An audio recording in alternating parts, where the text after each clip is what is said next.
5 prinsip rukun negara.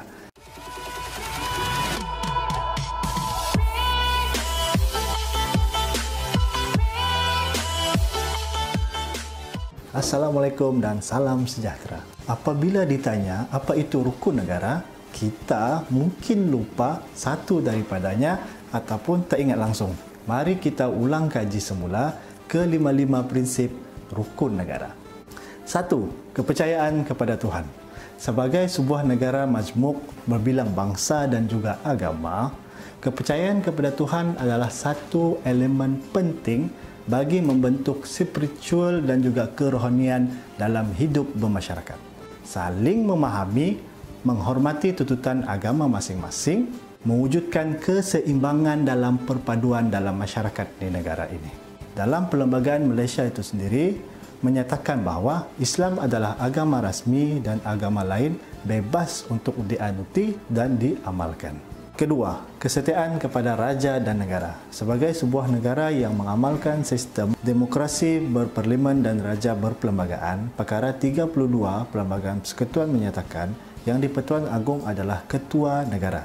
Kita seharusnya rakyat Malaysia menumpukan taat setia kepada raja yang merupakan payung negara dan kita adalah rakyat di bawah naungannya. Di mana bumi dipijak, di situ langit dijunjung. Penghayatan prinsip ini penting bagi memupukkan semangat patriotisme, cintakan negara serta memelihara kedaulatannya. 3. Keluhuran perlembagaan. Perlembagaan adalah menjadi asas penting untuk menjamin keadilan, kerjasama dan kesepakatan dalam kepimpinan dan pemerintahan sesebuah negara di antara kerajaan persekutuan dan kerajaan negeri di bawahnya. Prinsip keluhuran perlembagaan ini membawa erti ketinggian dan keagungan undang-undang dan perlembagaan itu sendiri. Perlembagaan ini disebut sebagai perlembagaan persekutuan yang mana di antara aspek utama yang harus dipatuhi iaitu konsep raja berperlembagaan, agama Islam sebagai agama rasmi dan agama lain bebas untuk dianuti, bahasa Melayu sebagai bahasa kebangsaan dan bahasa lain boleh diajari dan dipelajari, kedudukan sah kaum Bumiputera dan bukan Bumiputera dalam sosioekonominya terjamin serta sistem pemerintahan negara itu sendiri. 4. Kedaulatan undang-undang.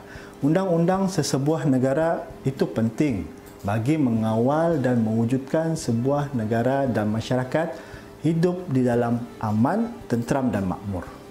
Terpelihara dari segi anasir-anasir luar dan dari negara itu sendiri yang boleh mengganggu-gugat keamanan dan kesejahteraan rakyat serta kedaulatan negara. Penghayatan prinsip ini penting bagi menjaga kesaksamaan dan keadilan dalam menegakkan undang-undang tanpa diskriminasi terhadap sesiapapun individu atau kumpulan, tidak mengira taraf kedudukan, kaum, jantina dan sebagainya. 5. Kesopanan dan kesusilaan. Prinsip ini berkait rapat dengan nilai-nilai murni, moral dan akhlak masyarakat itu sendiri.